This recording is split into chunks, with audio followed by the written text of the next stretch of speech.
profeta Eliseu está chegando nos seus últimos dias de vida, ele está acamado, já esperando a morte, e ele recebe uma visita inusitada. O rei Jeoás, filho de Joacás, descendente de Jeroboão, filho de Salomão, descendente de Jeú, homens que o precederam, reis de Israel, que pecaram, que transgrediram a lei, que desobedeceram a Deus, que entristeceram o coração de Jeová, homens perversos, mentirosos, enganadores, sanguinários, idólatras, homens que deixaram um legado de destruição para uma família que começou ali com Davi, unificando as 12 tribos de Israel, passando por Salomão seu filho, e daí para frente, depois de Salomão, a iniciar por Jeroboão seu filho, nunca mais Israel foi a mesma. Muitos altares, muitos postes ídolos, muita mistura, muita impiedade, muita sodomia, muita perversão. O reino de Israel está dividido, briga contra si mesmo. O reino de Israel está enfraquecido, e agora entra no trono esse moço, e ele continua cometendo os mesmos pecados que os seus pais, seus avós assim fizeram. E a Bíblia então registra: não se desviou dos pecados da sua família. Esse homem tinha no seu tempo de reinado a Eliseu como profeta, homem de Deus, homem poderoso, homem sério, homem que entregou a sua vida para o ministério profético. E muitas vezes Eliseu confronta os pecados de Jeoás, mas ele ignora. Quem era o profeta para falar com o rei? Quem era o profeta para ser ouvido pelo rei? Eu faço o que eu quero, quem manda nesse reino sou eu. E ele continuou fazendo as mesmas coisas que os seus pais. E agora, no final da vida de Eliseu, entra pela porta da casinha humilde do profeta o rei, como se fizesse a sua última visita. Ele entra e já começa a chorar. Ele entra e se comove. Talvez pelo caminho do palácio real até a casinha humilde do profeta, esse rei tenha refletido na sua vida, e alguma coisa acontece no coração daquele homem, talvez um arrependimento. Ele começa a chorar, e ele lança sobre Eliseu uma frase muito conhecida de Eliseu: meu pai, carros e cavaleiros de Israel. Porque foi essa mesma frase que Eliseu utilizou quando o seu antecessor, o Elias, o profeta Elias, morria. Essa frase era uma frase conhecida de Eliseu, era uma frase que mostrava subordinação, arrependimento, submissão. E é exatamente esta frase que o rei usa para com Eliseu: meu pai,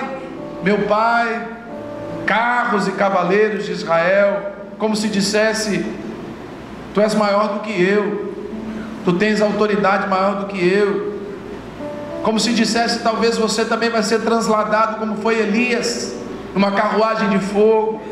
Eu não sei o que se passava no coração desse rei idólatra, eu não sei o que ele estava pensando, mas uma coisa é certa: algo diferente aconteceu na vida deste rei. Algo diferente, algo que não havia acontecido ainda com ele, está acontecendo agora. Eu não sei o que está acontecendo com ele, mas ele está diferente. Ele está falando coisas que não são naturais dele. Era um homem de boca suja, era um homem que vivia se embriagando no palácio, agora está dentro da casa de um profeta, dizendo: meu pai. Olha que coisa tremenda, querido.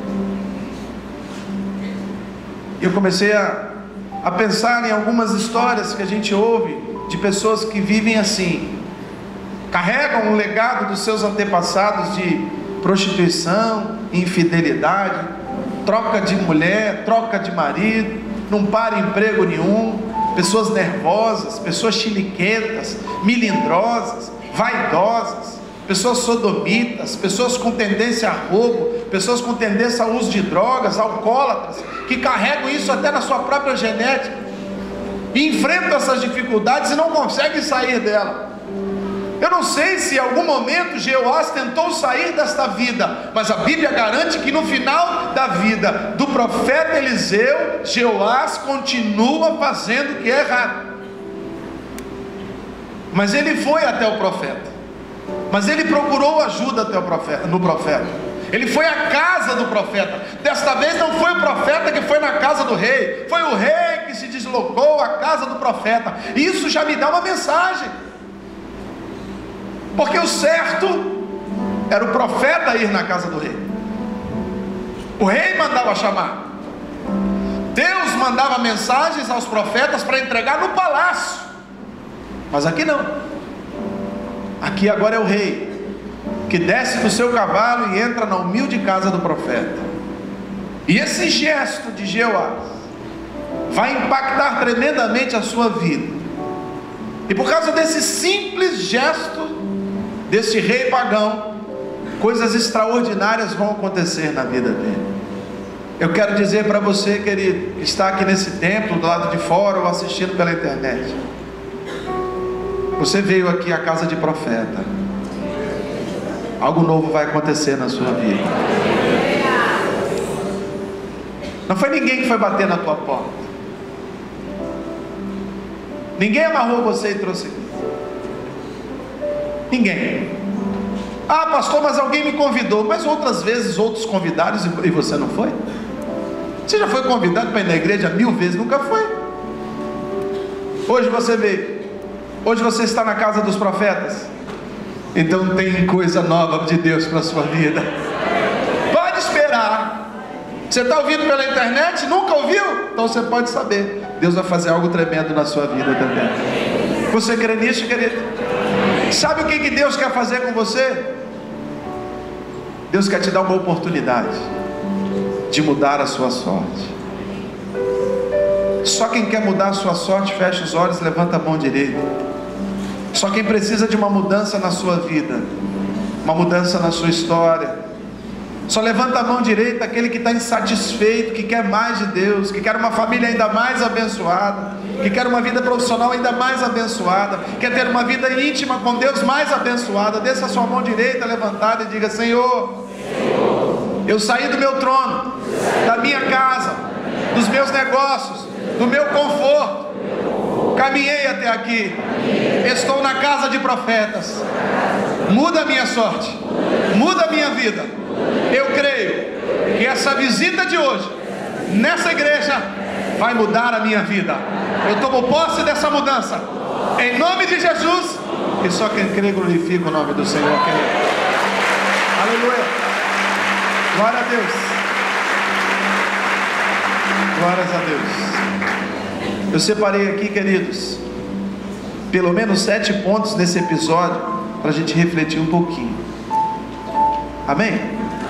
A primeira coisa que eu anotei é que, independente do seu grau de transgressão, escute, isso é muito sério, ainda que o próprio Deus diga não presta, ainda que o próprio Deus deixe registrar na sua ficha celestial pecador, ainda que haja um registro de Deus na sua vida dizendo cerviz dura, nariz empinado, não muda, que cara difícil, ainda que haja um receituário, um prontuário da sua vida dizendo que você está fazendo a mesma besteira que os teus pais, teus avós fizeram, no momento em que você se arrepende, você toca o coração de Deus, Ele muda a história. O cara fez besteira a vida toda, e aí um dia ele acorda arrependido e vai para a casa do profeta. E ele chega lá e a única coisa que ele faz é: meu Deus, meu pai, se eu pudesse voltar atrás, ah, se eu pudesse fazer de novo, pastor, mas eu não posso voltar atrás, estou arrependido, meu coração está contrito. Toca uma sineta lá no céu, e Deus fala: opa, tem um arrependido ali. Aí vem um anjo com a ficha sua. Anjos são abençoados, irmãos, mas eles são batedores do reino, amém? Senhor, só para te lembrar, esse camarada aqui, que tá, olha, esse aqui, Ih, rapaz, a ficha dele está igual a do Fernandinho Beiramar. Aí Deus fala com o anjo assim: pode jogar fora, ele se arrependeu. Eu vou zerar o prontuário dele, porque todas as vezes que você confessa e deixa o pecado, Deus joga fora toda a cédula que te acusava, toda a tua história pregressa, todos os teus erros, todos os teus pecados, tudo Deus joga no mar do esquecimento, querido. Você só precisa de um movimento em direção a Ele. Sabe que no passado se vendia essa salvação, vendia-se indulgências. Você trocava um pedacinho no céu por um pedacinho de terra. Você dava um pedacinho de terra para a igreja, e a igreja garantia um pedacinho de terra lá em cima. No passado se comprava unção, se comprava batismo com o Espírito Santo, se comprava lugar no céu, se comprava graça. Mas isso está errado, porque se é graça é de...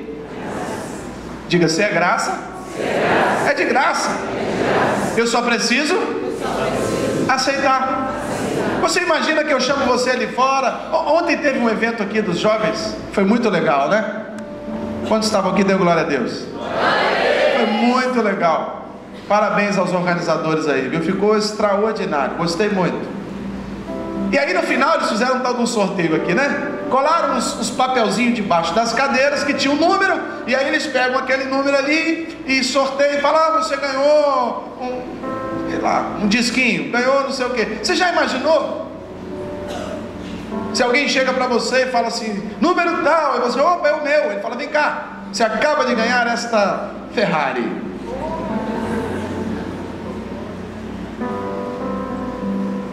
À primeira vista você ia achar que era uma pegadinha do Faustão, sim ou não? E às vezes, querido, a gente acha que é pegadinha de Deus, quando Ele nos oferece paraíso, quando Ele nos oferece salvação, quando Ele nos oferece unção, quando Ele nos oferece o Espírito Santo de Deus, parte da Trindade. A gente acha que a gente não é merecedor, e eu quero te dizer, não é mesmo. Porque se fosse merecedor, não seria por graça, seria por mérito. Diga, graça é diferente de mérito. Quando há mérito, quando há merecimento, você recebe e você diz: eu também fiz por onde? Mas quando é de graça, recebe aquele que não fez nadinha para receber. Você não precisa fazer nada para ganhar uma Ferrari, ou melhor, para ganhar algo muito maior do que uma Ferrari, muito mais caro que o mundo inteiro, para ganhar a sua salvação e o reino de Deus em ti. Você só precisa aceitar. Você entende isso? O rei chegou na casa do profeta e disse: estou arrependido, você é meu pai, você é meu líder, vacilei. Você é o profeta de Israel, você é o substituto de Elias, e por causa disso o profeta se levanta. Mas estava doente, mas agora melhorou para atender o rei. O que foi? Pega o teu arco, vou fazer algo simbólico. É o que Deus vai fazer na sua vida. Querido, escuta, você não precisa de muitas coisas para entrar no reino dos céus, não. Você só precisa aceitar a graça. O problema é que tu está colocando preço na graça e está querendo pagar. Diga, graça é de graça. Você só precisa. Fala para o teu vizinho aí: aceita. Fala para ele: não é uma Ferrari não, é muito melhor, é o reino de Deus. Amém, querido? Essa sua visita hoje não vai sair de graça. Num bom sentido, você vai receber a graça. Amém? A segunda coisa que eu anotei é que justamente um profeta disse para ele: toma o arco, toma o teu arco aí, pega a tua flecha. Aí eu começo a pensar, numa simbologia, Deus vai usar aquilo que está ao seu alcance. A família de Jeú que era antepassado de Jeocás e de Jeoás, ou seja, os avós desse menino, eram homens adestrados em arco e flecha, eram flecheiros. Então o arco e a flecha era algo que fazia parte da família de Jeoás. Eles eram adestrados, era um costume familiar. E agora o profeta, que não tinha arco, que não tinha flecha, porque profeta não precisa de arma do mundo, ele usa armas espirituais. Ele não tinha, ele viu com o rei o arco e a flecha e diz: pega esse arco aí, pega essas flechas aí, porque eu vou fazer algo tremendo na sua vida. Você vai ver esse simbolismo aqui do milagre que eu vou fazer na tua história. Sabe o que a gente pensa às vezes quando está diante de Deus? É que para Deus operar nas nossas vidas, nós precisamos receber algo de longe, uma capacitação que a gente não tem, um talento que a gente não tem. Ah, se eu pregasse igual o pastor, ah, se eu dançasse igual o pessoal aí do louvor, da dança, ah, se eu tocasse igual o Tiago, ah, o dia que eu tiver esse talento, Deus vai operar uma mudança na minha vida. Tu está errado, porque Deus opera o milagre com o que você tem. O profeta perguntou para a viúva: o que tu tem em casa? Tem nada? Tem sim. Não tem nada? Tem. Ah, tudo bem, só tem uma vasilha com um restinho de azeite e um punhado de farinha. É isso que eu vou usar para te abençoar e abençoar a sua família. O que você precisa para ser abençoado, você já tem. Não precisa acrescentar nada. Mas pastor, eu acho que eu preciso disso, eu preciso daquilo, o milagre só vai acontecer quando eu ganhar aquilo, quando eu conquistar aquilo outro. Não! Deus pode operar um milagre na sua vida hoje, querido, do jeito que você está, do jeito que você é, com as suas inconstâncias, com as suas inapetências, mas com aquilo que Ele te deu. Ele te deu dons, Ele te deu talento, Ele te deu vida, Ele te deu a mente de Cristo, Ele te deu o Espírito Santo de Deus. Isso é flecha na mão do arqueiro. Ah, o dia que eu tiver a lança de Golias, ah, o dia que eu tiver o bodoque de Davi, pastor, eu preciso do bodoque de Davi. Você não precisa de nada para ser abençoado, porque o Deus que eu sirvo abençoa com um punhado de pão, com uma padaria inteira ou com nada. Ele pode fazer um milagre na sua vida, basta que você se movimente em direção a Ele. Pega o teu arco aí. Qual arco? O que você tem. Pega a flecha especial. Não, essa flecha aí. Mas essa flecha aqui é uma flecha que eu mesmo fiz. É essa que Deus vai usar. Pastor, eu não tenho aquela flecha especial. Aliás, a minha flecha está com a ponta quebrada. Aliás, meu arco, pastor, está com... não está sem tensão, está frouxa a cordinha. Se eu puxar aqui vai jogar 2 metros. Mas é essa que Deus vai usar. Deus quer usar o que você tem. Deus vai usar o que você tem. Sabe por quê? Se Deus estabelece que só pode fazer um milagre na sua vida depois que Ele te der alguma coisa, significa que Ele está impossibilitado de fazer com que você tenha. Quando você me diz que precisa de alguma coisa para viver um milagre, você está dizendo que Deus ainda não te deu, então a culpa do milagre não ter vindo é dele. Não. O milagre já foi liberado dos céus, as promessas já estão feitas na sua palavra. Você só precisa aceitar a graça de Deus. Você só precisa pegar a sua flecha, pegar o seu arco. Eu não sei qual é o seu arco, querido. Eu não sei o que Deus te deu de melhor. Eu não sei qual é o seu talento, querido. Escute. Às vezes a gente tem mais talento do que a pessoa que está na ribalta, do que a pessoa que está no púlpito, do que a pessoa que está em evidência. Aí você olha aquele que está em evidência e fala: eu quero aquele talento.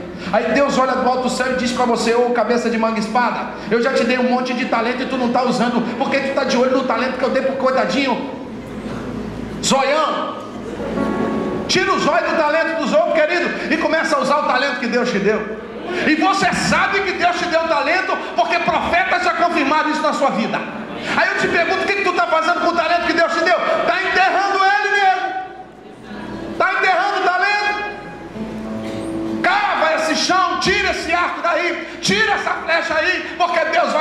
fazer um milagre na sua vida. Fala para 2 ou 3 aí, pega o teu arco, pega a tua flecha. Não é a minha não, é a sua. Aleluia. Você não precisa de mais nada, você já tem. Aqui eu não estou vendo Deus falando com o profeta para falar com o rei. Pega aquele arco maior. Pega a flecha especial. Não, pega essa aí. Essa aí está com você aí do seu lado aí. Foi a mesma coisa que aconteceu com Davi, tu lembra? Ele entrou lá no acampamento de Saul, entrou na tenda do rei, o rei botou nele uma grande, como é que chama? Uma armadura, saiu de lá igual um Robocop, com curto-circuito, lembra disso? Porque naquele momento, infelizmente, Davi achou que precisava de outro arco, de outra flecha, de outro armamento para vencer o gigante. Aí Deus envergonhou ele. Quando ele tirou aquela grande armadura do rei, entregou a espada para o rei, entregou o elmo para o rei, entregou as botas para o rei, e continuou vestidinho de pastorzinho de ovelha, com a sua funda e as pedrinhas. Aí Deus falou: agora tu está pronto para o milagre. Porque para mim operar o milagre em você tem que estar do jeito que eu te fiz, do jeito que você é. Não é copiando as coisas dos outros. Você é especial para Deus. Então não queira usar o talento do outro, não queira usar a flecha do outro. Fala para 2 ou 3, é a sua flecha, é o seu arco. Aleluia. Ele não ouviu direito não, fala de novo. A sua flecha é o seu arco. Tira a mão da minha flecha, tira a mão do meu arco. O que é meu é meu. Aleluia. Deus já está falando? Deus já está falando? Aquele que tem ouvidos para ouvir, está ouvindo? Aleluia. Glória a Deus. Terceira coisa que eu anotei. Quando o Jeoás pegou ali a flechinha, segurando, né, o arco pelo cabo, a flechinha do lado, esperando para ver o que ia acontecer. Aí o profeta falou com ele assim: verga o teu arco. O que significa isso? Que ele teve que colocar a flecha no lugar e retesar, esticar, fazer força, se preparar para lançar. Querido, escuta isso. Não é porque você tem dom e talento que você vai se acomodar, não. Você precisa se esforçar para usar o talento que Deus te deu. Eu vejo um monte de gente que tem talento, mas não investe um centavo no talento que tem. Pastor, eu tenho dom para tocar, nunca fiz uma aula. Pastor, eu tenho dom para cantar, nunca pegou uma aulinha de canto. Pastor, eu tenho dom para pregar, nunca fiz um cursinho básico de homilética. Querido, o dom que Deus te deu é intransferível, mas se você não se esforçar para usá-lo, não tem valor algum, porque Deus dá o dom, mas quem usa é você e eu. Escute, quando Saul estava endemoniado, ele mandava chamar quem? Quem? Por quê? Porque a frase que está escrita é a seguinte: Davi tangia sua harpa com excelência. Sabe o que é isso? Davi teve o dom de tocar harpa, mas ele fazia com excelência. Ele se esforçava para fazer o melhor. Aquilo que é do âmbito das possibilidades, Deus não faz. Deus só faz o que é impossível. Deus só faz o que é assombroso. Deus só faz o que assusta. Deus só faz o que é metafísico. Deus só faz o que está fora do âmbito da racionalidade. Deus só faz coisas tremendas. E você imagina o rei segurando aquele arquinho aqui, dobrado embaixo. Ô retardado, pega esse arco aí, ó. Te prepara para lançar a flecha. Verga, retesa, estica. Pai, você já segurou um arco, querido? É difícil segurar um arco. Coloca ali, estica que começa a tremer, porque é uma atração tremenda. Deus quer que você se esforce. Querido, o que está diante de você é a sua salvação, é o reino de Deus, é a sua vida, é o seu casamento, são os teus filhos, é a tua história, é a tua vida profissional, a tua vida espiritual, a tua vida financeira. É algo importante, é relevante. Você tem sofrido por causa da falta disso, você tem sofrido porque não tem conseguido atingir seus objetivos, e aí Deus fala para você, faz alguma coisa, e você está segurando a perna assim,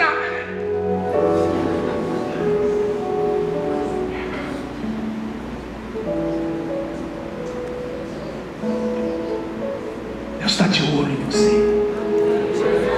Deus está vendo aqueles que se esforçam. Deus está vendo aquele que está esticando o arco até o limite.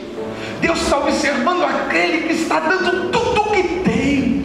Deus está olhando aquele que está se esforçando. O verbo que Deus usa para Josué, para Moisés, para os outros que vieram é: esforça-te, esforça-te, tem bom ânimo, não desanima, não afrouxa, deixa o arco vergado, querido, porque Deus vai fazer um milagre na sua vida. Aleluia! Você está entendendo isso? Eu já tenho o dom, nem preciso me esforçar. Quer ver? Ah, passarinho. Ah, roxinol. Ah, teu arquinho está frouxo. Não vem milagre. Diga: arco frouxo não gera milagres. Fala para 2 ou 3 aí: estica o bicho, estica até o fim, segura ele esticado, não afrouxa não. Tem gente que começa a fazer cursinho, né? Mas a primeira prova não passa, desanimei. Querido, você quer um grande emprego? Diga: grande emprego, grande esforço. Pequeno emprego, nenhum esforço. Tu quer? Você quer um posto alto, disputado? Tem que segurar o arco vergado. Final de semana, sol, verão, arco vergado, estudando. No trabalho, gente botando pressão em você, e você está almejando um posto maior, e aí o chefe diz: naquele dia lá no feriado de carnaval você vai vir trabalhar. Aí você pensa no arco e você estica e diz: eu vou vir. Está querendo um casamento abençoado, está querendo uma família abençoada debaixo da santidade. A namorada vem com uma sainha curta, aparecendo o colo do peito. Aí você lembra do arco e sai pra lá, Satã. É desse jeito, irmão. Porque se você quer algo bom, você tem que se esforçar. Esforça-te.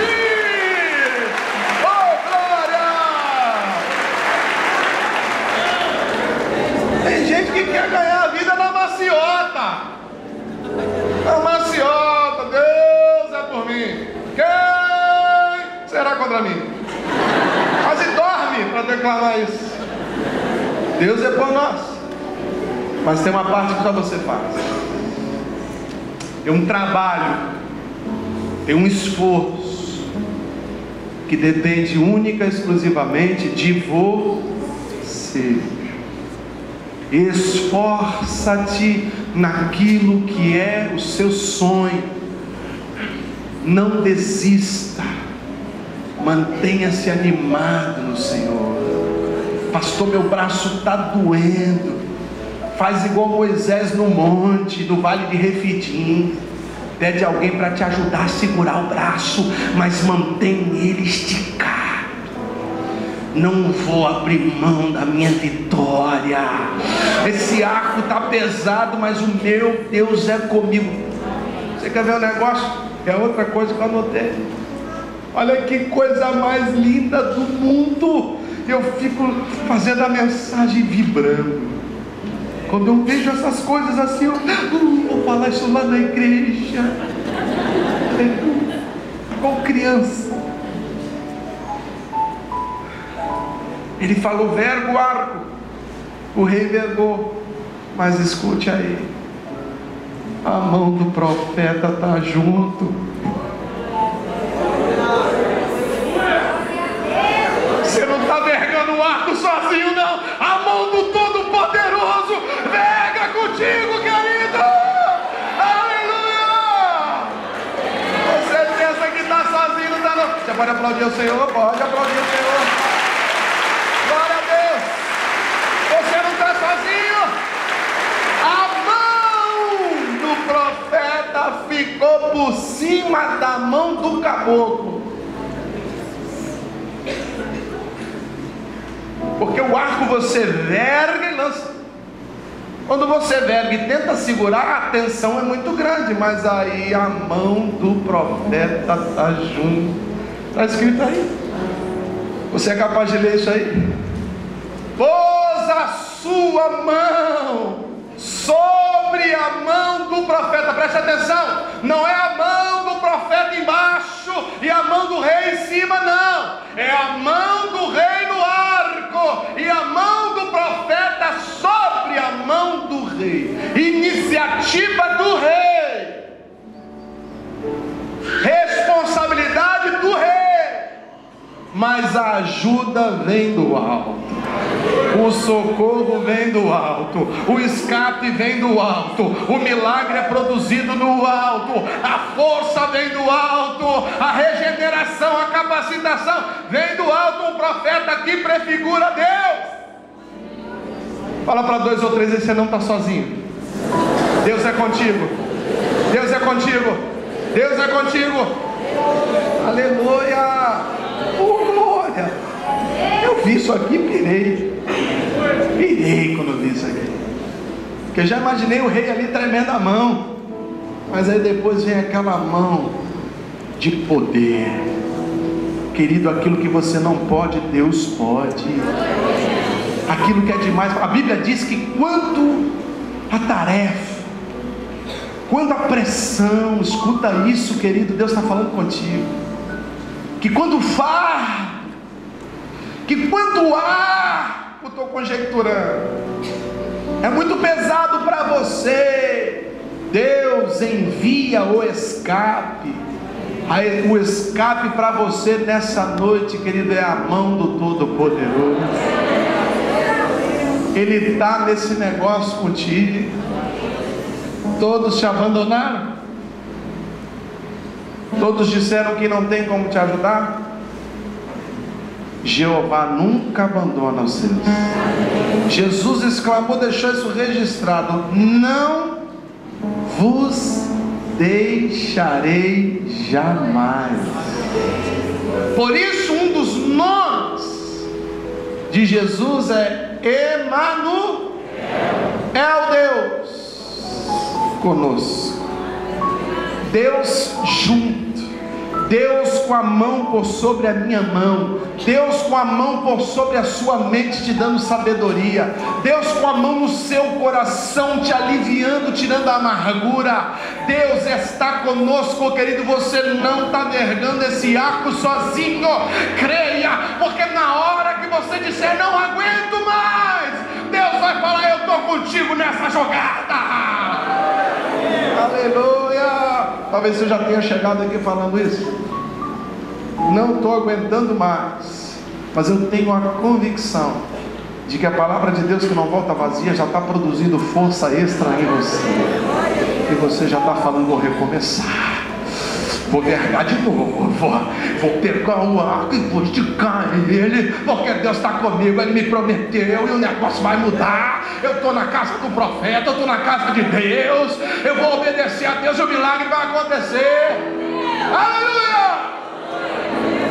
Amém? Dá a mão para quem está do teu lado assim, de levinho assim, ó. Só dá a mão para ele assim.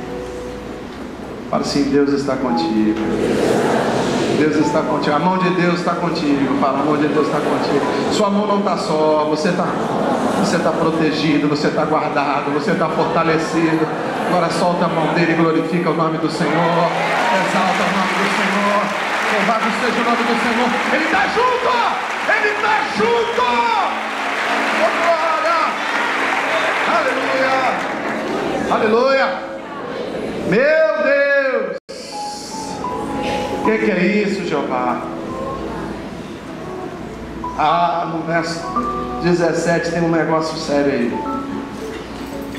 Na minha versão ele começa o verso 17 dizendo: e disse o profeta ao rei. Disse o quê? Mas o quê? Presta atenção, olhe para mim. Significa que eles estavam dentro da casa do profeta. Abra a janela. Tem um obstáculo entre a sua flecha e o alvo. Você tem que tirar. Tem que tirar. Não dá para você enxergar o alvo, querido, com a janela fechada. Não dá para você conseguir atingir o seu objetivo se tem obstáculo na sua vida que você tem autoridade para tirar e não está tirando. Tem gente que sabe que uma amizade está levando ela para o buraco, mas ela continua com aquela amizade. Está com a janela fechada, está enclausurada dentro de um relacionamento, querido. Quantos casais de namorados estão andando juntos para o precipício? Não dá certo, briga igual gato e cachorro, mas não consegue abrir a janela, não consegue tirar o obstáculo, a lança está na mão, o arco está vergado, está se esforçando, mas não está enxergando o objetivo, não está enxergando o alvo, está errando. E ainda que lance a flecha, vai ficar presa na janela. Tem que abrir a janela, tem que tirar o que está impedindo. O cara não sabe disso. Você sabe que está impedindo você de ver o milagre. Você sabe. Às vezes é um tipo de negócio que você está vivendo nele, uma forma que você está ganhando dinheiro, e Deus já falou com você várias vezes: meu filho, minha filha, esse negócio aí não está certo. E você está ali dentro: não, Deus vai fazer um milagre, e estou segurando o arco, a flecha está pronta, mas é para soltar para onde, profeta? É onde que eu enfio essa flecha? É onde que eu lanço essa flecha? Deus, eu não estou vendo nada. E Deus está falando: claro que você não está vendo, janela está fechada. Como é que você vai enxergar o alvo que eu estabeleci para você? Como é que você vai enxergar a oportunidade que eu estou abrindo para você, se você está fechado dentro da janela, dentro da casa? Se você não tem coragem de abrir a janela. Querido, quantos aqui já não ficaram dentro de igrejas que não tinham janela?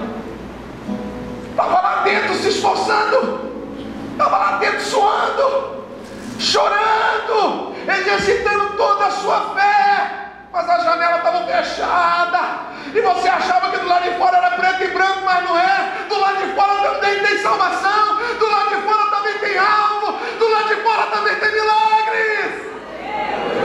Aí Deus fala para você: tem que abrir a janela. Mas eu tenho medo de abrir a janela, não sei o que vai entrar.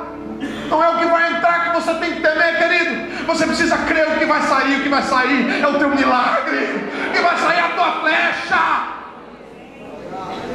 Abre a janela, rei. Mas a casa era de quem? A casa era do profeta. Mas o profeta falou: vai lá e abre. Tem que ter autoridade para abrir janela no ramo espiritual. O problema é que a gente não tem, às vezes, fé suficiente para abrir janela. Tem medo. Tem medo de mudança.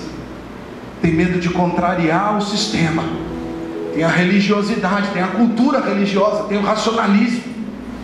Não, pastor, eu gosto de jogar esse jogo, aposto, ganho dinheiro, faço dinheiro nisso.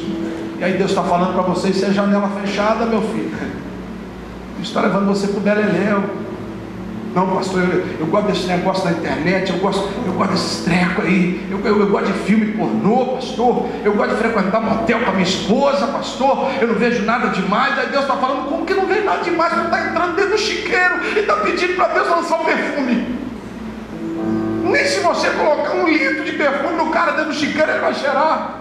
Porque motel é chiqueiro, querido, é lugar de prostituição, é lugar de sodomia, é lugar de sexo ilícito, é lugar de pedofilia, é lugar de uso de drogas. Se você não sabe, boa parte do dinheiro do motel é gasto com gente usando droga lá dentro. Aí você vai lá com a minha esposa, tem uns espelhinhos no quarto, já falei aqui uma vez.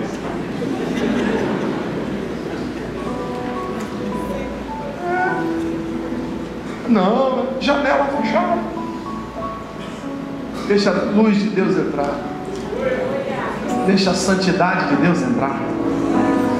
Mas pastor, eu recebi isso da minha família. Meu tataravô era assim. Caraca, o tataravô de Jeoás era um demoniado. Família de Jeoás só levou ele para o buraco.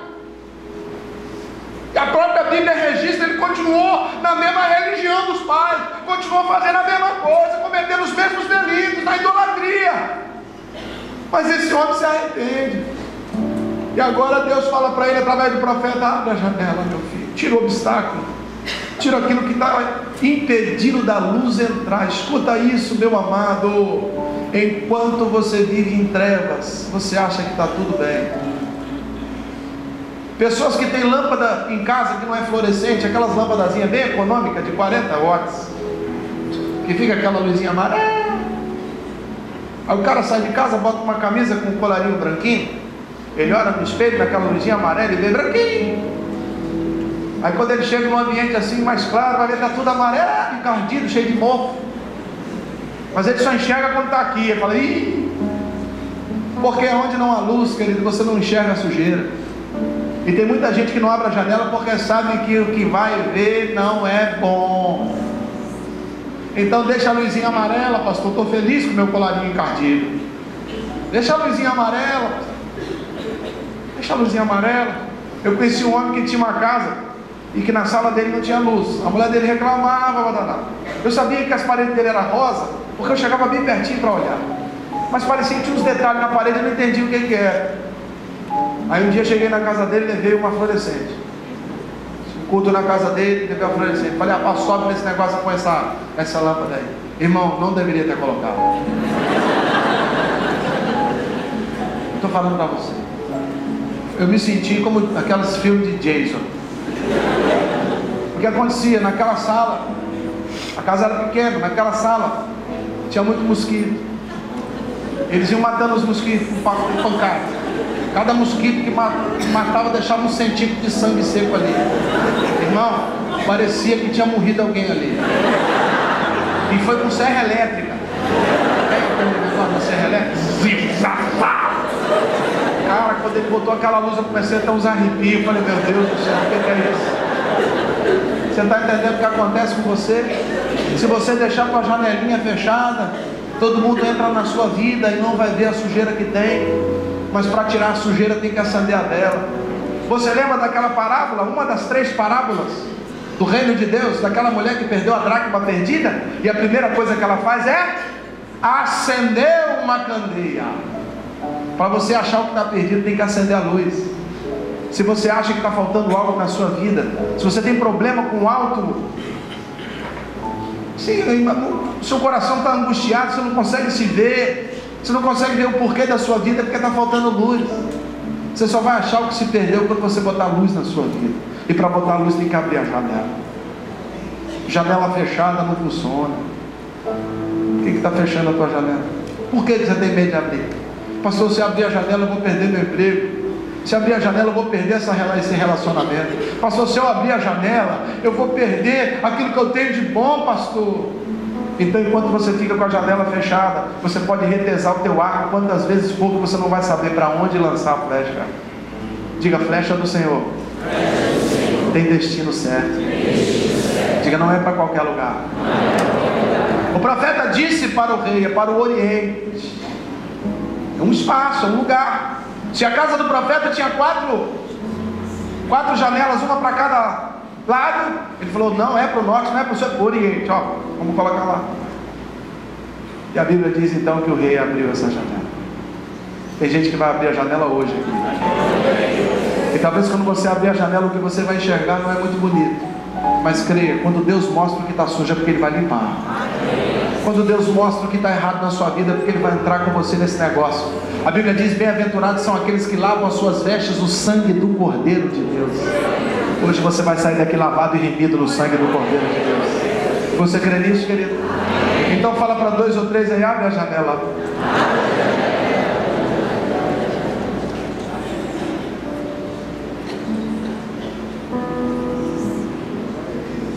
Aleluia. Olha, irmão, quando eu li isso aqui também eu pirei o cabeção. Verso 17: abre a janela para o oriente. Ele abriu e disse mais Eliseu: atira. Ele atirou. Aí no meio do verso 17 diz: flecha da vitória do... Aleluia. Olha para mim, por favor. A flecha que você vai usar é a flecha que você tem, é o talento que você tem, é a capacidade que você tem, é a família que você tem, talvez seja o emprego que você tem. Mas escute, quando é Deus que está mandando você usar esse dom, aleluia, esse dom deixa de ser seu, passa a ser só dom de Deus. Essa flecha deixa de ser flecha sua e passa a ser flecha da vitória do Senhor. Porque o que a gente faz aqui no reino físico produz vibração no reino espiritual. Hoje de manhã nós fizemos aqui o culto de Santa Ceia e eu falei sobre isso. Nós comemos um pãozinho sem fermento e um pouquinho de suco de uva, sim ou não? Mas eu disse que no mandamento de Deus, na direção de Deus, aquilo prefigura o corpo e o sangue de Cristo. Foi isso? A flecha desse rei, que talvez uma flecha que ele usasse para matar um cabrito, para atacar um inimigo. Quando o profeta diz: pega a tua flecha, abre a janela e envia, essa flecha deixa de ser uma flecha comum, passa a ser uma flecha espiritual, flecha da vitória do Senhor. Mas era uma flecha comum, pastor. Era comum enquanto não tinha a palavra de Deus empenhando ela. Era comum enquanto não havia uma palavra de profeta sobre ela. Querido, eu sou profeta na sua vida hoje, e eu quero te dizer que as flechas que você vai lançar hoje são flechas espirituais, e não são flechas de derrota, são flechas de vitória. Você está entendendo isso, querido? Diga: minhas flechas na minha mão são minhas flechas. Diga assim: minhas flechas saindo da minha mão na direção de Deus são flechas de vitória. Quantos tem flecha de vitória para lançar? Quantos tem flecha de vitória para lançar? Diga: as minhas flechas, as minhas flechas. Diga: o meu esforço, as janelas abertas. O Senhor vai fazer o milagre e a vitória é certa, no nome de Jesus Cristo de Nazaré. Aleluia. Glória a Deus. Glória a Deus. Aleluia. Glória a Deus. Aleluia. Cada gesto seu, querido, preste atenção. Cada gesto seu, quando ele é instruído por Deus, ele deixa de ser um gesto comum que vai ter um reflexo apenas neste mundo. Cada gesto seu, cada renúncia, quando está sendo direcionada por Deus, ela vai produzir uma reação aqui, mas vai produzir uma reação lá em cima também. Você quer mexer com o mundo espiritual? Tem que ser debaixo da palavra de Deus, debaixo da orientação de Deus. Se Deus não falou para você jogar a flecha, não adianta jogar. Porque ainda que a sua flecha seja de ponta de ouro e a sua mira seja igual do Robin Hood, você não vai acertar nem uma maçã na cabeça do touro Pancho.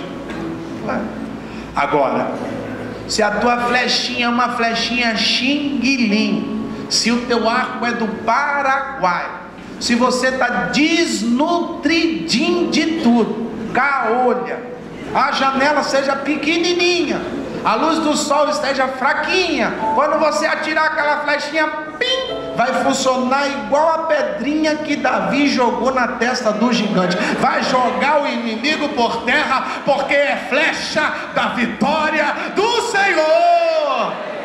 Você está entendendo isso? Aleluia. Glória a Deus. Meu Deus. Aleluia. Vamos ler o verso 19.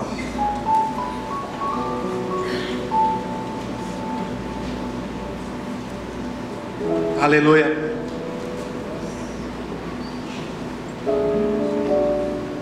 Verso 18, só lembrando, disse ainda, toma a flecha, ele tomou, disse ao rei de Israel, atira contra a terra, e ele atirou 3 flechas, e parou. Verso 19, então o homem de Deus se indignou muito contra ele, e disse, 5, talvez 6 flechas, deverias ter lançado ao chão. Então, da mesma sorte feririas os sírios até os consumir. Porém agora, só 3 vezes ferirás teus inimigos. Olhe para mim, por favor. Diante de todo esse enredo, desse simbolismo de vitória, o profeta diz para ele assim: pode atirar.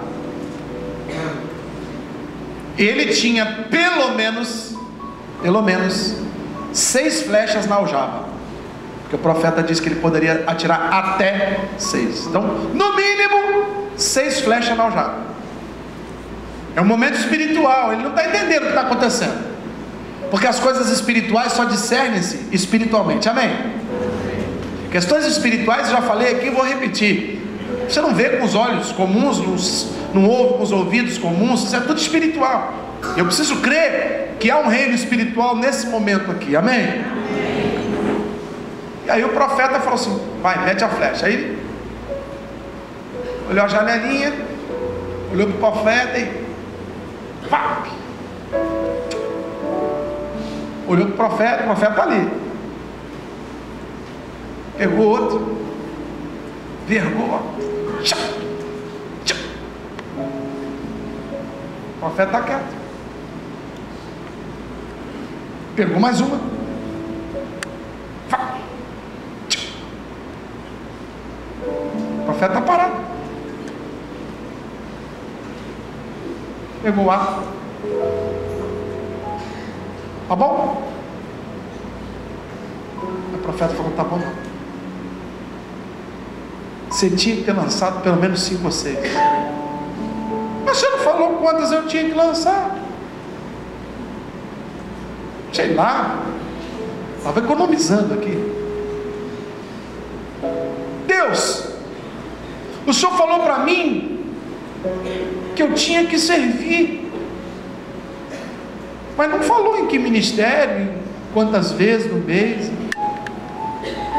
Deus, o Senhor falou para mim que eu tinha que orar, falou, mas eu orei, sei lá, 10, 15 minutos por dia, tá bom não?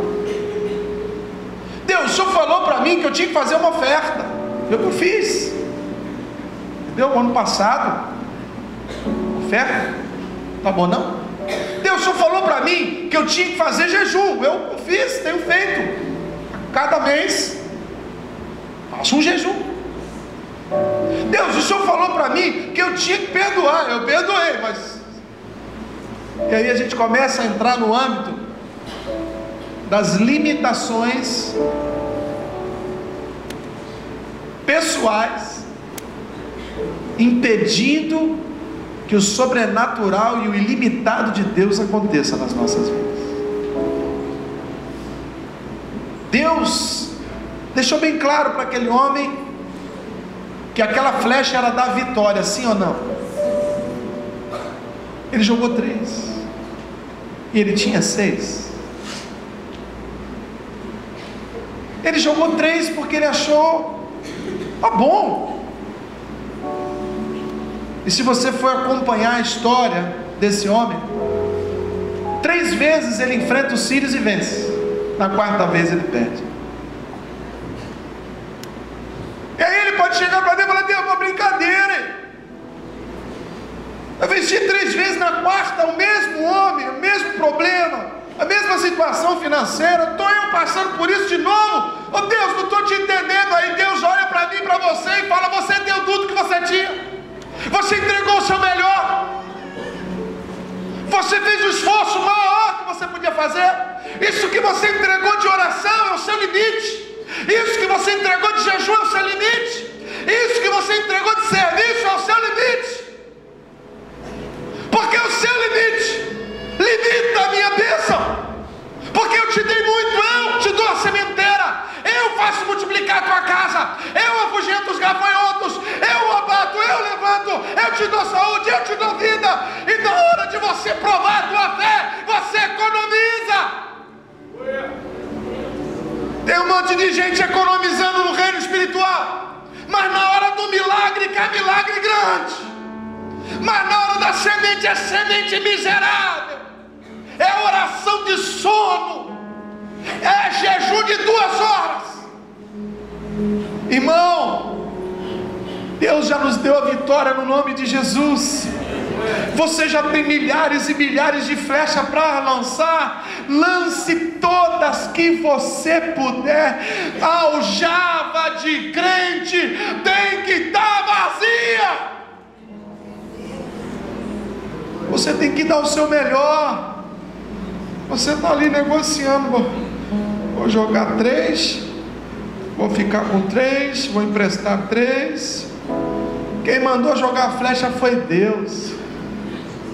Quem mandou jogar a flecha é aquele que é o dono do ouro e da prata, que tem todo o poder no céu e na terra. Ele te deu a oportunidade, querido, de você lançar a sua fé. E você pega 3 vezes no chão e tá bom. Sabe o que é isso, irmão? Fé pequena. Esse rei estava arrependido. Deus abriu um espaço na agenda para falar com ele. Deus fez um milagre na vida dele. Só que na hora dele demonstrar a sua fé, ele teve uma fé parcial. E ele entregou para Deus só o que ele achava. 3 flechas. Nós estamos falando numa época que flecha valia dinheiro. Ele jogou 3 flechinhas e falou: 3 flechinhas, tá bom, eu acho que tá bom. E aí o profeta se indignou, porque o profeta vai morrer. E o profeta estava vivendo ali o seu último milagre, talvez com aquele homem. E fala: seu débil mental, você é um retardado. Você estava com essa aljava cheia de flecha. Eu falei: lança as flechas, porque é flecha de vitória. E você me lança 3 flechinhas. Querido, se é flecha de milagre, se é flecha de vitória, se é flecha de salvação, lança tudo o que você tem. Não economiza não. Às vezes a gente fala assim: vamos orar de joelho. A pessoa fica 3 minutos, já levanta. Para quê? Para sentar? Pode sim. O Deus que atende a oração sentado, atende de joelho. Mas na hora do simbolismo do milagre, você precisa dar tudo que você tem de melhor. Sabe, eu fico triste de ver pessoas aqui, ontem no sábado, jovens extremamente bem vestidas. Era a festa das estrelas. Foi uma festa muito linda. E hoje de manhã foi a ceia do Senhor. Os mesmos jovens que estavam vestidos como estrelas para a festa das estrelas, estavam como mendigos para a ceia do Senhor, usando o lixo que eles têm em casa. Lambreta havaiana, calção só faltou ser furado. Mendigo, porque aquela festa não é da estrela. A da estrela tinha sido no sábado à noite. Eu quero te dizer, querido, que a da estrela do sábado passa, mas da estrela resplandecente da manhã permanece para sempre. Eu fico com vergonha, porque, pastor, não tem nada a ver. Não tem nada a ver mesmo. Se você tivesse vindo do trabalho de macacão fedido, cheio de graxa, Deus conhece o teu coração. Não tem nada a ver se essa igreja não tivesse ar-condicionado, a telha fosse de amianto, a 2 metros do solo, pegando fogo, e você estivesse suando de bica. Não tem nada a ver se tu morasse num lugar e não tivesse nenhum sapato para usar. Não teria nada a ver. Agora, no momento que Deus fala: vem para o culto com as suas melhores flechas, você vem disfarçado de ogro. Querido, eu não posso deixar de registrar minha indignação como profeta dessa igreja. Não posso deixar de registrar. Sabe por quê? Quem está perdendo não sou eu, não, é você. Quem perdeu não foi o profeta, não, foi o rei. Mas o profeta também tem o direito de se indignar. Isso é só um detalhe. É só um detalhe do que acontece quando a gente está no ambiente espiritual.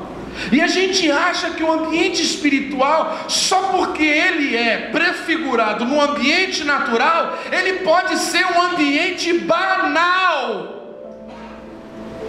Esse púlpito aqui de vidro, querido, poderia ser o púlpito onde estaria pregando o Dalai Lama, pregando ocultismo, qualquer desgraceira qualquer.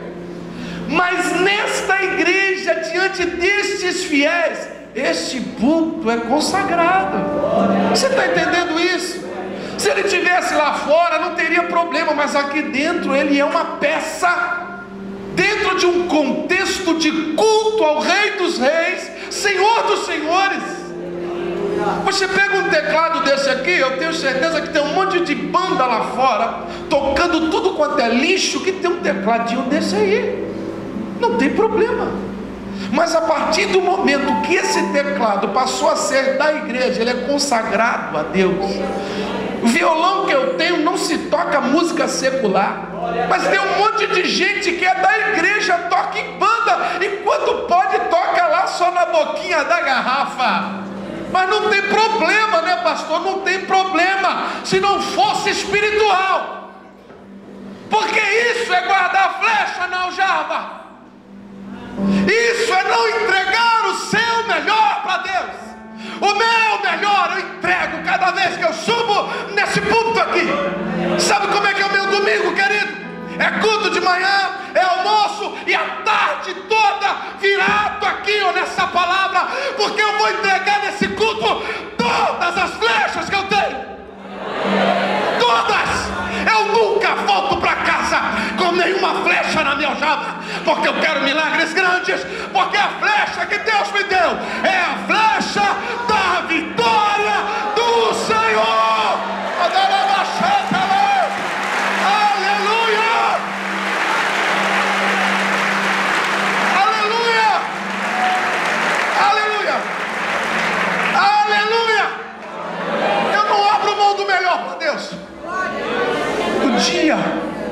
O dia que você comer pão requentado aqui, biscoito murcho, feno, palha seca, me chama no canto e diz: pastor, cadê as flechas da vitória do Senhor? Porque, querido, em nome de Jesus, você não veio aqui à toa, não está vendo essa filmagem à toa. Você tem que dar o seu melhor. Se você não está entregando o seu melhor, não cobre o melhor de Deus. Se você está entregando lixo, a migalha, o que sobra, vai ficar comendo o que cai da mesa daqueles que estão assentados com Deus. Porque come na mesa quem tem comunhão com Deus. Come na mesa quem joga todas as flechas que tem. Você está entendendo isso? Você está entendendo isso? Então pergunta para 2 ou 3 aí. Está guardando flecha? Está guardando flecha?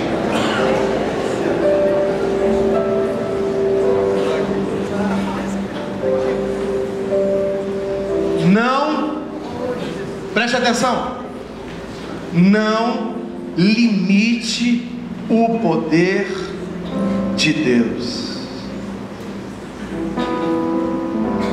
Pede aos vizinhos aí, dona, umas vasilhas para encher de azeite. Tu está passando fome, vou fazer essa botija render, que não vai faltar azeite nessa botija. Opa, que maravilha!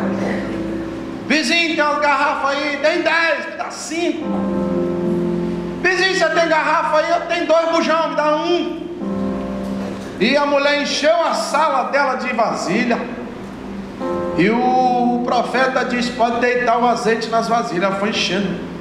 E a vasilhinha só foi enchendo.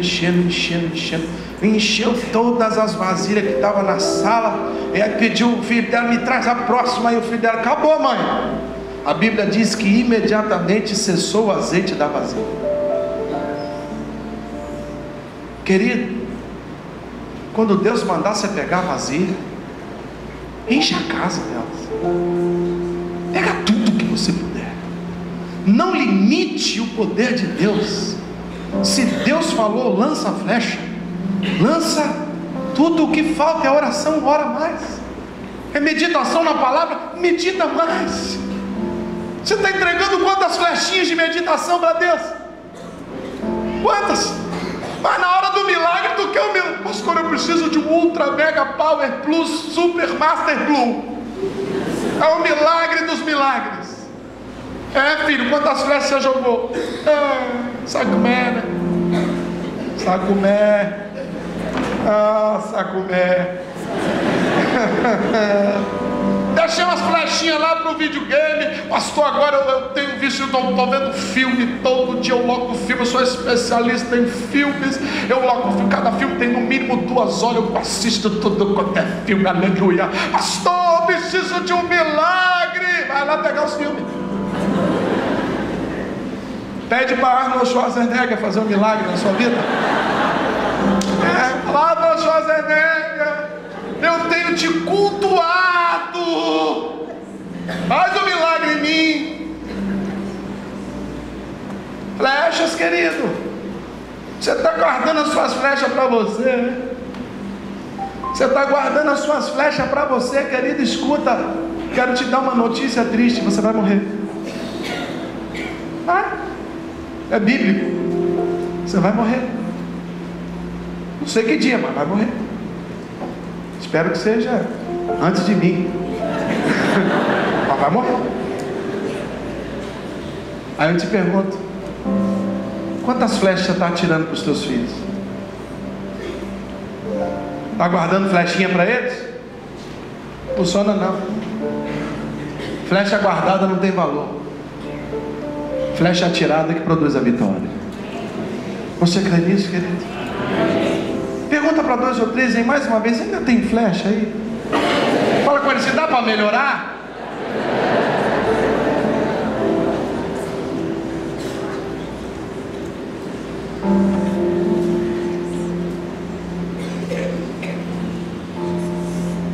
Aleluia. Deus está falando para mim e para você agora: vamos atirar flechas de oração. Porque tem gente aqui hoje que Deus vai dar uma oportunidade de mudar de vida, de mudar de história. Tem que ter arrependimento, tem que ter busca, tem que ir no profeta. E o profeta hoje se chama Jesus de Nazaré. Tem que ir até Ele, dizer: Deus, muda a minha vida. Eu não quero viver como eu tenho vivido até então, em cima da religiosidade da minha família. Isso está produzindo bênção na minha vida. Eu continuo com dificuldade de relacionamento comigo mesmo. Eu continuo triste, angustiado. Eu quero mudar de vida, quero mudar a minha história. E aí, querido, eu tenho uma flecha para te oferecer. É a flecha do arrependimento. E eu vou entregar essa flecha espiritualmente para todos que estão aqui. E aquele que nunca lançou essa flecha vai poder lançar hoje. Quem já lançou, já lançou. Mas quem não lançou ainda vai poder lançar hoje. Mas para isso acontecer, você tem que se arrepender, querido. Senão é melhor você nem falar nada. Mas não, pastor, eu quero mudar a minha vida. Eu quero deixar Deus atuar na minha história. Eu não quero ser esse rei. Eu não quero ter o que eu tenho e não conseguir usufruir. Eu quero paz. Eu quero aceitar Jesus Cristo como Senhor da minha vida. Vou pedir que a igreja fique de pé, mas já lançando flechas de oração.